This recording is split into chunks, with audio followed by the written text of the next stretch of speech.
I mean, if you ask me, you know, the forex bureaus have, so I mean, they don't move the market.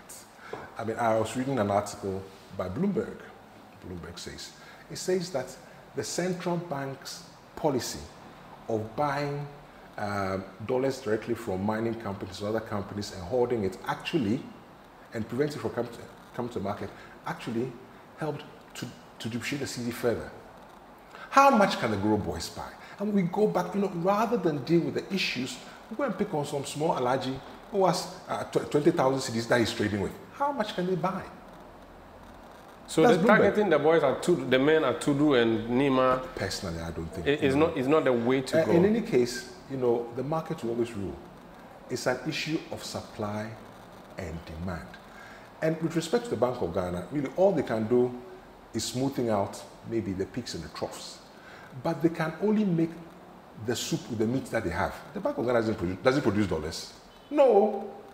The Bank of Ghana never produced dollars. What about this idea that was floated, and I'm not sure if it's been implemented, that the BOG becomes the first option, is the first option of has first option of refusal in terms of buying our gold.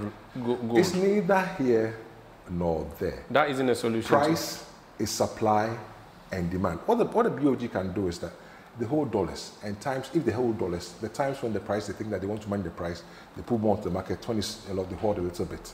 By supply and demand. And they don't, the Bank of Ghana does not produce dollars. I mean, you go to your bank manager, there's more money in your bank account, what is he supposed to do? The Bank of Ghana is only a bank manager. What's the Bank of Ghana supposed to do? Supply and demand determines price. Economics 101. If you take corn, when there's corn on the market, the price goes down. When there's less corn, the price goes up. What's the difference between corn and the Citi? The Minister for Agric, I spoke to him on this very show, Dr. Friagoto. He said to me that there is excess food, surplus actually is the word he used, except that it is not on the market, or people cannot buy. So it means that principle of his defies the theory of supply and demand. He says there's enough supply, there's actually surplus, and yet the food is expensive. You have done all the things that you have done in economics and finance. Does that make sense? Honestly. Because he says they've done planting for food and jobs. There's so much food. From the bottom of my heart, I honestly don't know what he's talking about. If the food is not on the market, the price will increase. So telling me that you have, a store of gold, but I don't have access to it, it makes no difference to me. So what is he saying? That we are hoarding food? That he did planting for food on jobs, he provided food, but there hasn't come to the market. That means it's even more serious. That means that our money is being thrown away.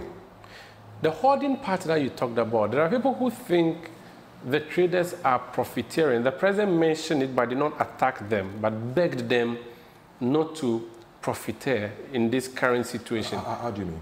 He said, well, he didn't say, but there are people who hold the view that the people in the markets are pricing goods irregularly, illogically, and that's why we are seeing what we are seeing, so that a product that they've already bought and have in stock, they keep increasing it every day, the price. Okay. And that is another problem. We should deal with that too. Maybe send the soldiers to do control price. Please, let's not even go there. If you have a box of chicken that you bought at the beginning of the year for 100 cedis, and assuming you have any in stock, by now, because all the chicken is imported, to replace that chicken, you probably need 600 cedis. If you are going to sell that chicken, you're going to say, okay, I need to sell that 600 cedis because the currency has crashed. But I don't know what the currency will be next time, so let me price at 900 cedis. Let's not blame the traders. Let's not do that. Why do we do it? Let's deal with the issues. Let's deal with the issues.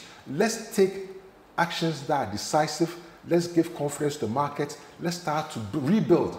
Let's not attack these petty traders. How much money do they have? Even if their prices are not reasonable. Who says it's not reasonable? Determined by who? That, I mean, you already have the stuff in stock. So you bought, listen to me, you bought a price, I bought oil, cooking oil. So this reminds me of, when you read the stories about hyperinflation in Germany, that's what almost you're getting to. You don't put prices on on the goods because you don't know what the price will be tomorrow.